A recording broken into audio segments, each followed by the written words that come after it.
World Eyes brings you any educational knowledge or information around the globe, current or many years ago, that has historical or significant value.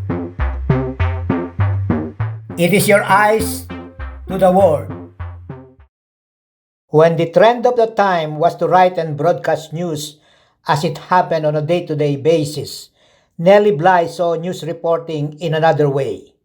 And when women writers were relegated to women pages of fashion and cooking, she broke free from the tradition by covering a wide variety of news, where she became the news herself. That was in 1885. She raised news reporting to a much higher level, embracing a hands-on undercover approach to reporting never done before. Her approach became the precursor to modern-day investigative journalism, which up to now is being practiced. By the way, if you are new to my channel, please don't forget to hit the subscribe button and the bell notification as well. Yet Nellie Bly, who became famous for her daringness in coming out with news, was not even her real name. Nellie Bly was a pseudonym or a pen name. It was customary for women writers then to use pen name. Her editor gave her the pseudonym Nellie Bly, an African-American character in a popular song. But her editor wrote Nellie Bly with an IE instead, which remain up to this day. Nellie Bly is no other than Elizabeth Jane Cochran, her real name. Later in life, she added a letter E to Cochran. It became Cochrane. Her first daring investigative piece was about women workers in factories, their deplorable working conditions, and how they were abused by factory owners. As a result of her expose, she was barred inside factories. Undaunted, she became a worker herself and continued with her investigative journalism. Her expose had displeased factory owners that Pittsburgh Dispatch had to reassign her to the women's section.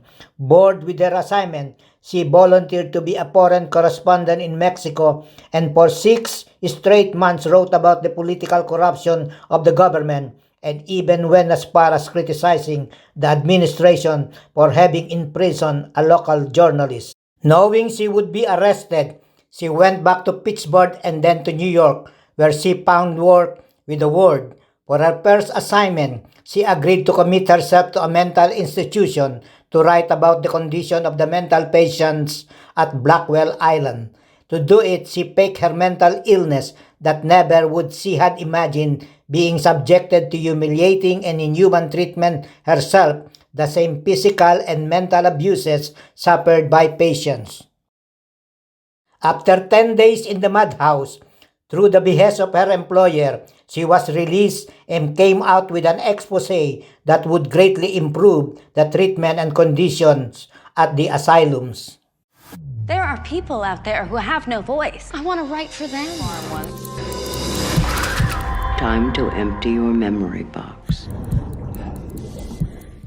Though already an instant celebrity after her madhouse stint, she embarked on a trip around the world after convincing Joseph Pulitzer, her editor at The World, to allow her to circumnavigate the world in only 75 days instead of 80, a feat that would further cement her stature in the world of media, unmindful of the danger that may come her way being alone in her journey.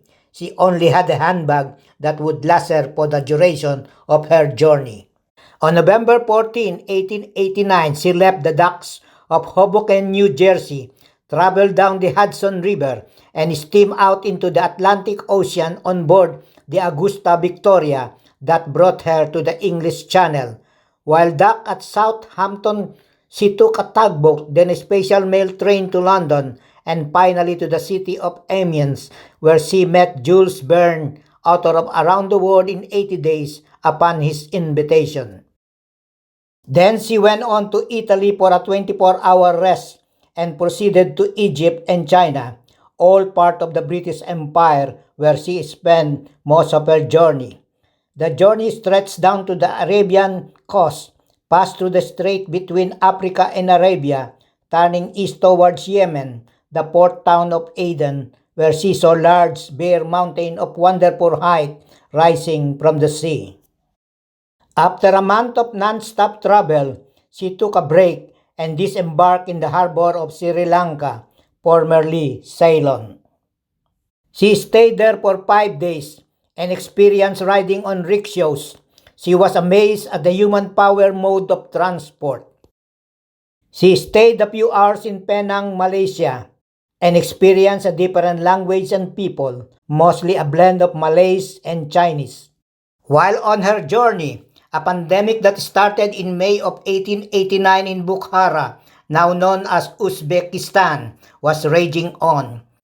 Known as the Russian flu, it easily spread to other countries with symptoms of fever, cough, and in more serious cases, pneumonia that were considered deadly and affected the elderly in particular. If we are to look at it now, the pandemic of 1889 and the pandemic of 2019 are almost similar, although what we now have had claimed more lives than before. Yet it was not so much of Bly's concern, although it was something that was in the air she breathed all throughout.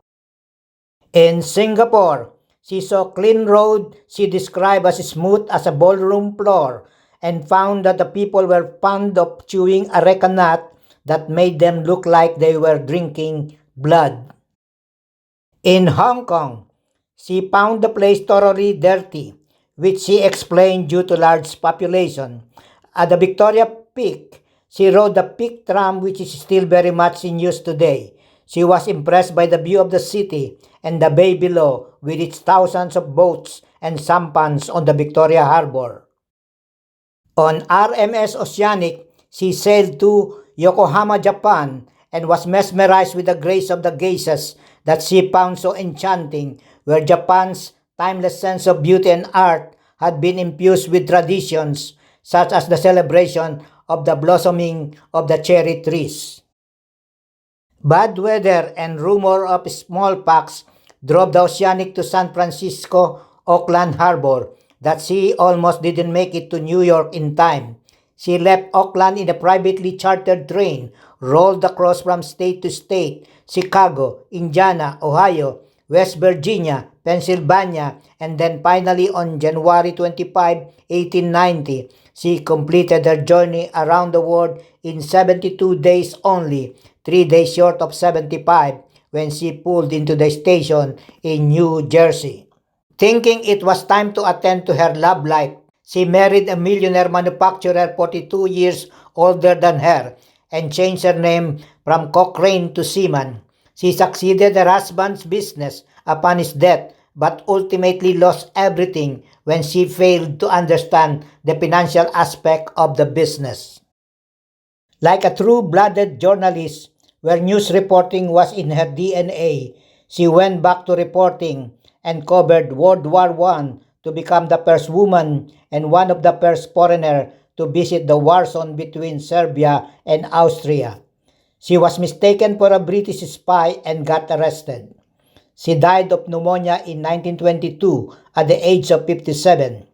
A day after she passed away, the Evening Journal called her the best reporter in America.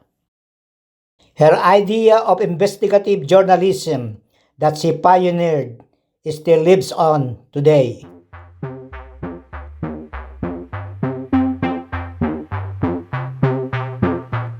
And that's for now for World Eyes. Stay tuned on my next vlog. And don't forget to subscribe, please. Thank you.